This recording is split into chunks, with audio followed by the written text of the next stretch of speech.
पहला क्वेश्चन है कि लेटेराइट मृदा में निम्नलिखित में से किस रसायन की कमी पाई जाती है। तो दोस्तों लेटेराइट मिट्टी जो होती है, सबसे पहले इसके बारे में थोड़ा सा जानिए। लेटेराइट जो है वो दोस्तों ग्रीक भाषा के लेटर शब्द से बना है, जिसका अर्थ होता है ईंट, ईंट के समान मजबूत।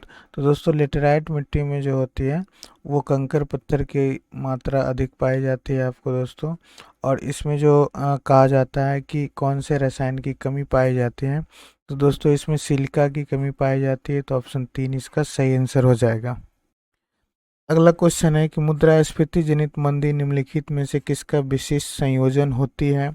तो दोस्तों इसका सही आंसर हो जाएगा अवरुद्ध विकास और बढ़ती हुई मुद्रास्फीति। ऑप्शन 3 इसका सही आंसर हो जाएगा। अगला क्वेश्चन है कि लैक्टोबैसिलस नामक सूक्ष्म जीव एक डैश होता है। तो दोस्तों आपको पता होगा कि लैक्टोबैसिलस एक जीवाणु होता है जो दूध को दोस्तों दही बनाने में मदद करता है।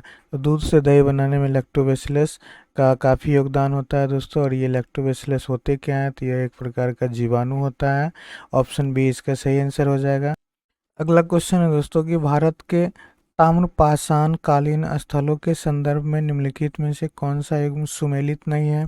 तो दोस्तों यहाँ ध्यान दीजिएगा, रंगपुर गुजरात ये बिल्कुल सही है, चिरांद बिहार ये भी सही है, आहार राजस्थान ये भी सही है दोस्तों, लेकिन अंतरजी खेरा राजस्थान ये दोस्तों गलत है। और आपका सही आंसर ऑप्शन ए हो जाएगा। तो अंतरजी खेरा है कहाँ दोस्तों, तो ये उत्तर प्रदेश के एटा एटा क्षेत्र में या एटा जिले में स्थित है दोस्तों। और यह गंगा की एक सहायक नदी है, काली नदी, इसके तटों पर स्थित है। अगला क्वेश्चन है कि अकबर ने किस वर्ष तीर्थ यात्रा कर समाप्त कर दिया था। तो दोस्तों अकबर ने तीर्थ यात्रा कर को 1563 ईस्वी में समाप्त कर दिया था। तो ऑप्शन 4 इसका सही आंसर हो जाएगा।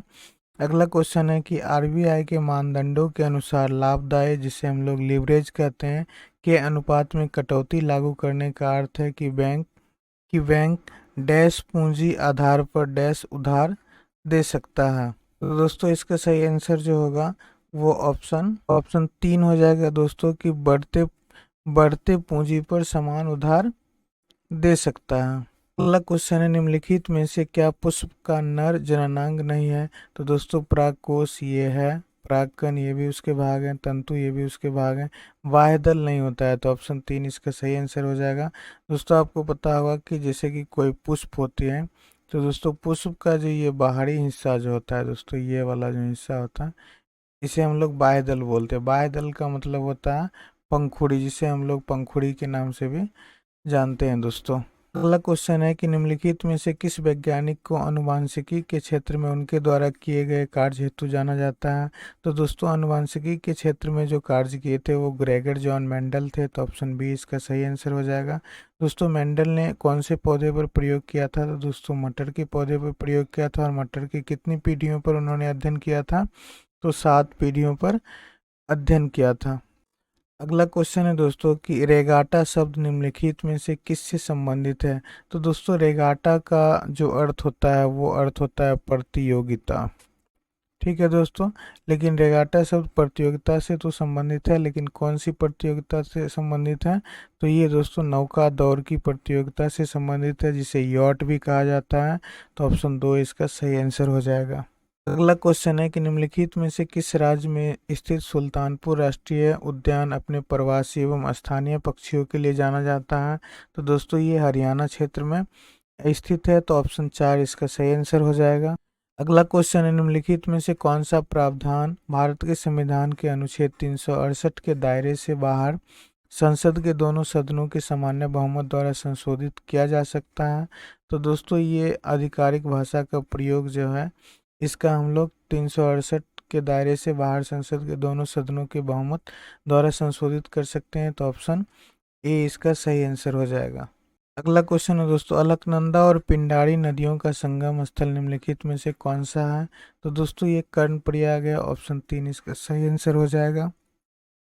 अगला क्वेश्चन है द डिवाइन कॉमेडी नामक पुस्तक के लेखक निम्नलिखित में से कौन है। तो दोस्तों ये बहुत फेमस व्यक्ति हैं, आप सभी को पता भी होगा, ये दांते अलीगिरी हैं। तो ऑप्शन 3 इनका सही आंसर हो जाएगा। अगला क्वेश्चन है कि निम्नलिखित विकल्पों में उल्लेखित हिमालय की चोटियों में कौन सी चोटी शेष तीन की अपेक्षा सुदूर पूर्व में स्थित है? तो दोस्तों ये कंचनजंगा है, ऑप्शन 2 इसका सही आंसर हो जाएगा। दोस्तों इसकी जो ऊंचाई है वो 8586 मीटर ऊंचा है। अगला क्वेश्चन है, निम्नलिखित में से किस घटना के दौरान तिलक स्वराज निधि का निर्माण किए जाने की घोषणा की गई थी? तो दोस्तों ये असहयोग आंदोलन की घटना के दौरान किया गया था, तो ऑप्शन बी इसका सही आंसर हो जाएगा। अगला क्वेश्चन है दोस्तों कि भारतीय अर्थव्यवस्था की राजकोषीय नीति के संदर्भ में आर्थिक उत्पादन आउटपुट में निविष्ट इनपुट घटाने पर निम्नलिखित में से क्या प्राप्त होता है? तो दोस्तों आउटपुट में से इनपुट घटाने पर ये जीवीए प्राप्त होता है, ऑप्शन 2 इसका सही आंसर हो जाएगा। चलिए दोस्तों जीवीए का फुल फॉर्म हम लोग जानते हैं। तो जीवीए का फुल फॉर्म होता है दोस्तों ग्रॉस वैल्यू एडेड। उसके बाद जीडीपी के बारे में आपको पता होगा दोस्तों, ग्रॉस डोमेस्टिक प्रोडक्ट होता है। और एसएनए के बारे में भी आपको पता होगा, सिस्टम ऑफ नेशनल अकाउंट्स होता है दोस्तों। और उसके बाद एनवीए का फुल फॉर्म जो होता है दोस्तों वो नेट वैल्यू एडेड होता है, और आपका सही आंसर ऑप्शन बी हो जाएगा, जीवीए। अगला क्वेश्चन है, भारत के संविधान के अनुच्छेद डैश के अंतर्गत भाषाई अल्पसंख्यकों हेतु राष्ट्रीय आयोग का गठन किया गया था? तो दोस्तों इसका सही आंसर हो जाएगा ऑप्शन 4 अनुच्छेद 50 का सेक्शन बी। दोस्तों अनुच्छेद 50 के सेक्शन ए के तहत कहा गया है कि प्राथमिक स्तर पर मातृभाषा में शिक्षा दी जाएगी, और अनुच्छेद 350 के सेक्शन बी में भाषाई अल्पसंख्यक हेतु राष्ट्रीय आयोग के गठन का चर्चा किया गया है।